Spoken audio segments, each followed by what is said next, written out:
Hey everybody, welcome back to American Affordability. I'm Daniel, and today I want to talk about something I think a lot of us can relate to.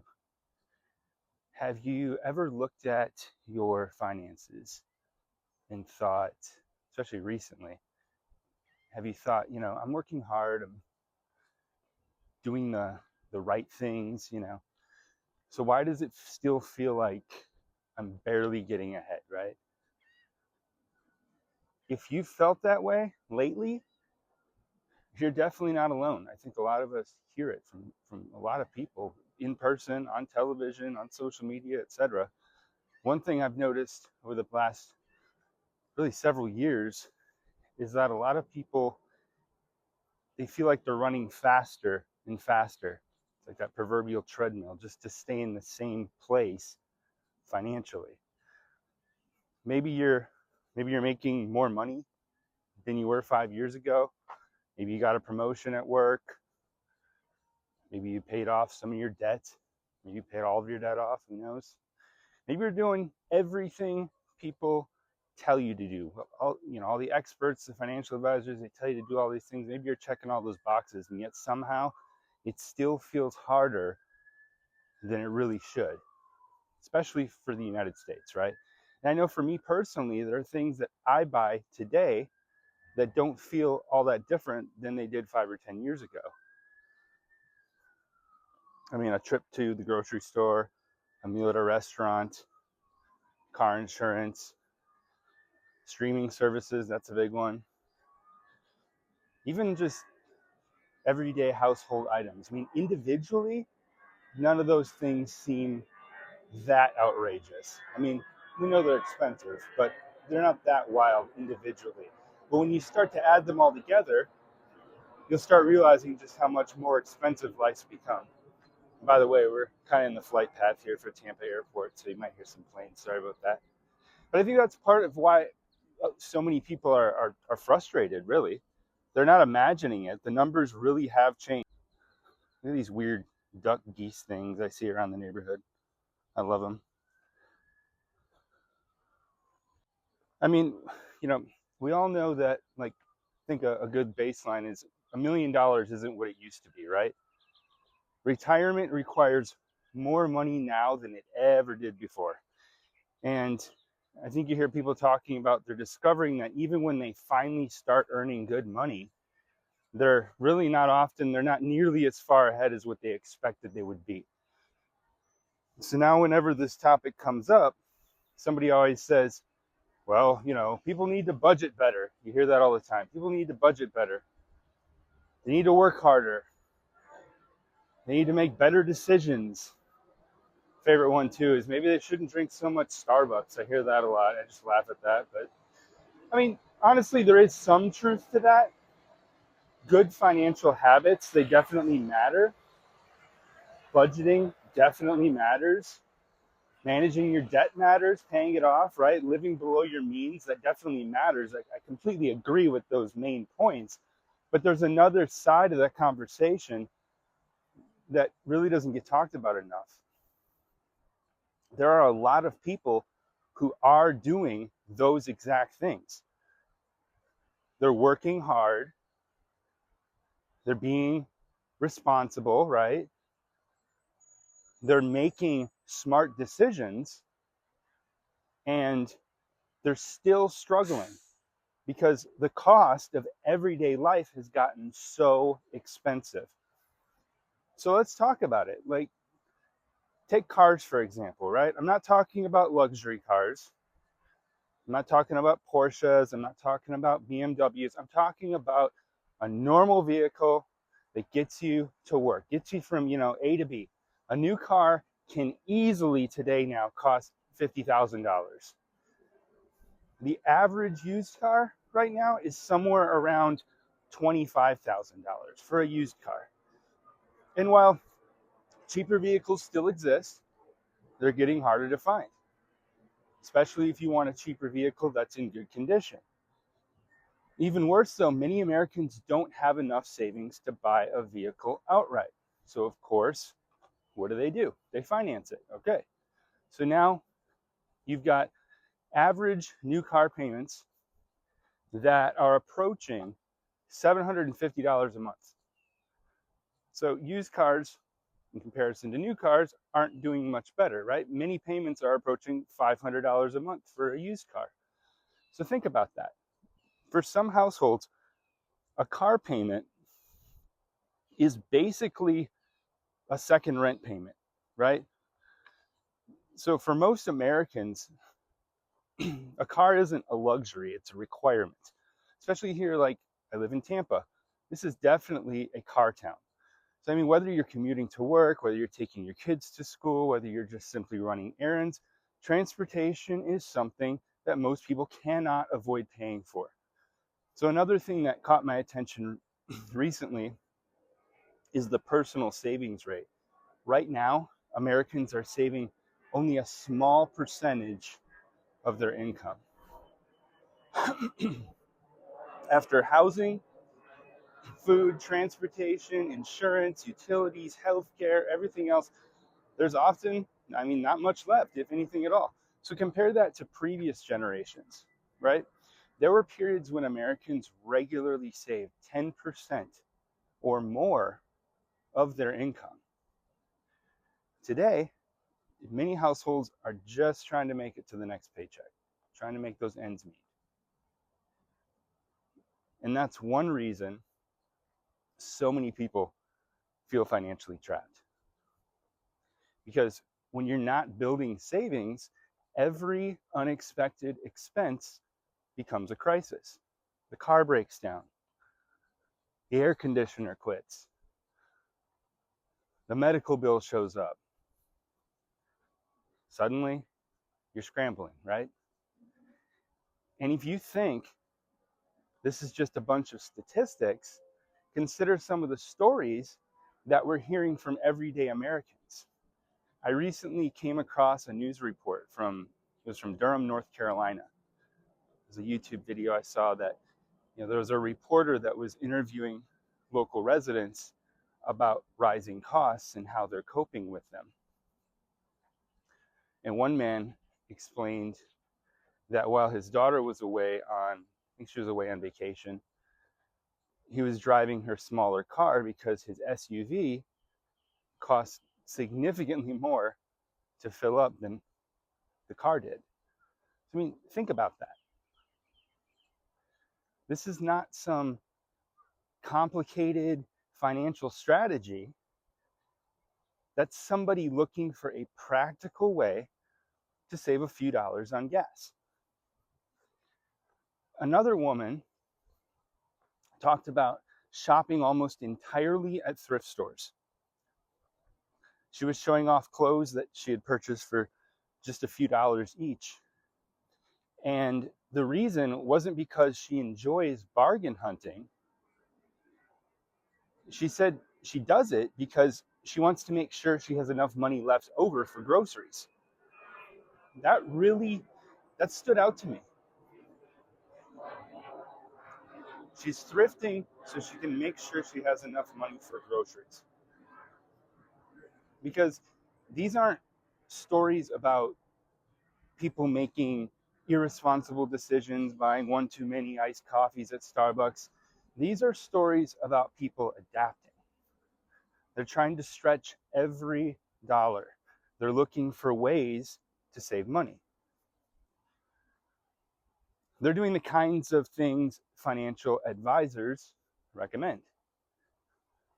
And yet, they still feel pressure. The report that I saw also highlighted something we've been talking about through this video. America's personal savings rate has fallen to roughly 2.6%, which helps explain why many households feel like they're walking on a financial tightrope.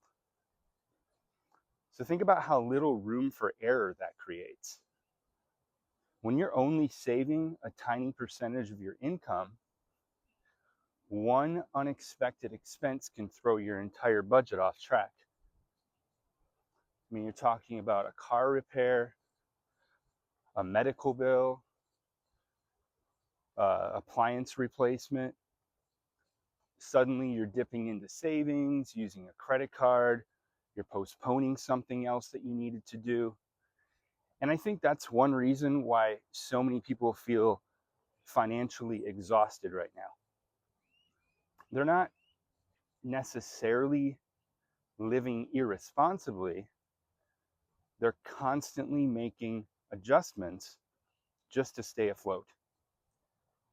And I think that's a very different conversation than simply telling people they need to work harder.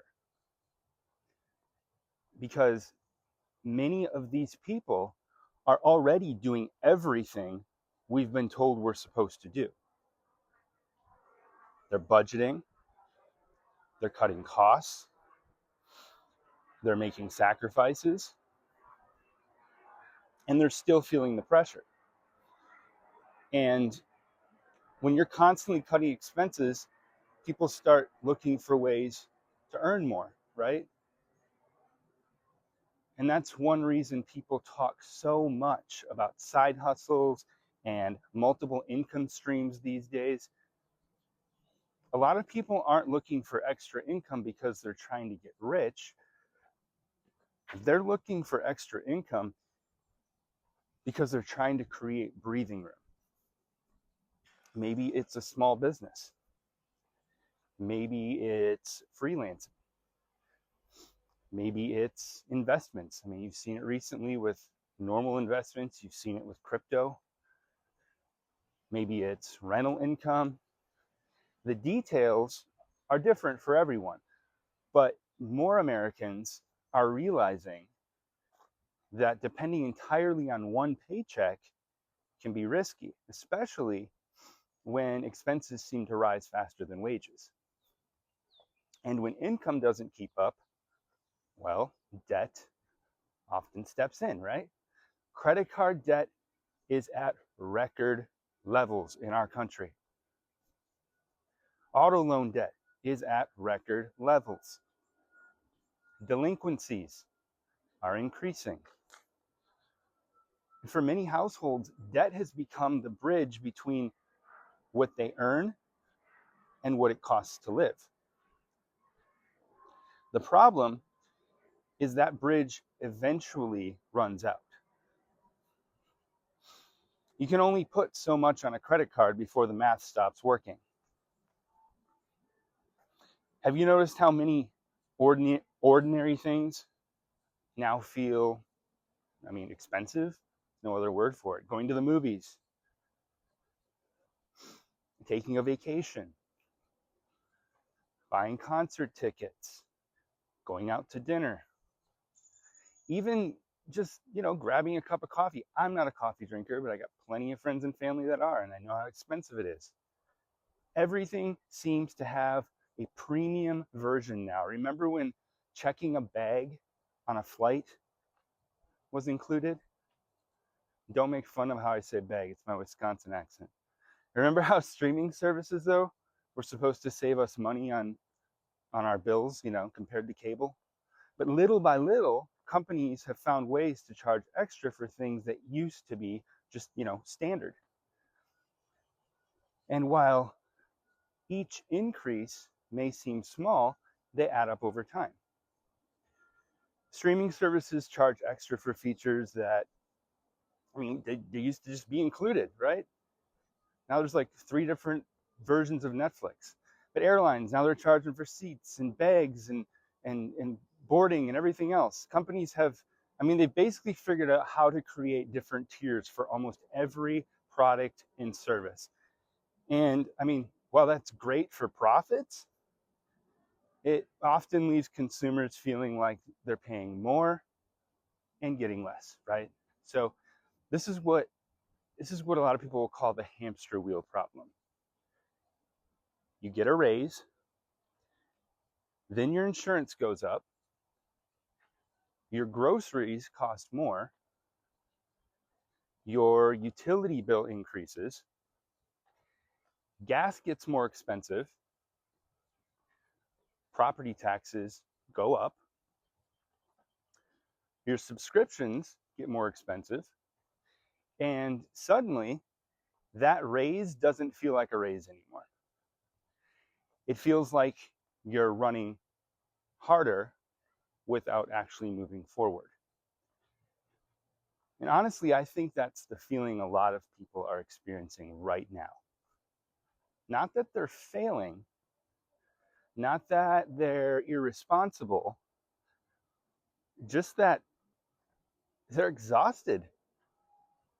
This becomes even more obvious when kids are involved.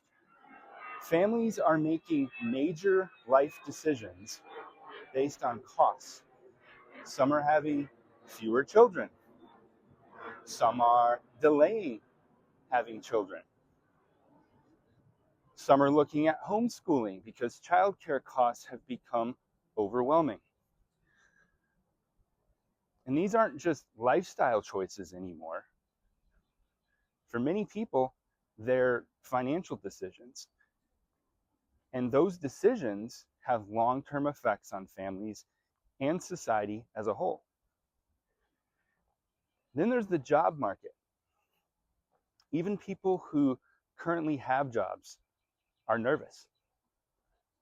They see layoffs, they see hiring freezes, they see stories about artificial intelligence replacing current tasks. They see highly qualified people applying for hundreds of jobs without success. And it creates uncertainty. Whether we're technically in a strong economy or not, confidence matters. People spend differently when they feel secure. People spend differently when they feel worried. And right now, a lot of people seem worried. For many years, many people assumed white-collar jobs were safe. Now we're seeing layoffs in technology, consulting, finance, and other, professional industries. Some highly qualified professionals are spending months looking for work, and some have exhausted their savings. Others are pulling money out of retirement accounts just to stay afloat. And there's a growing concern that automation and artificial intelligence could permanently reduce demand for certain jobs. Now, whether that's true or not remains to be seen. Time will tell, but the uncertainty is real. Now, to be fair, not everybody is having a hard time. Some people are doing very well. Some industries are thriving. Some households have stable jobs and growing incomes. But even many of those people are noticing that life costs more than it used to. Maybe they're helping adult children. Maybe they're supporting aging parents. Maybe they're simply paying more for everything than they did 5 years ago. The pressure shows up differently for different people, but it's there. And if you're doing well right now, that's fantastic.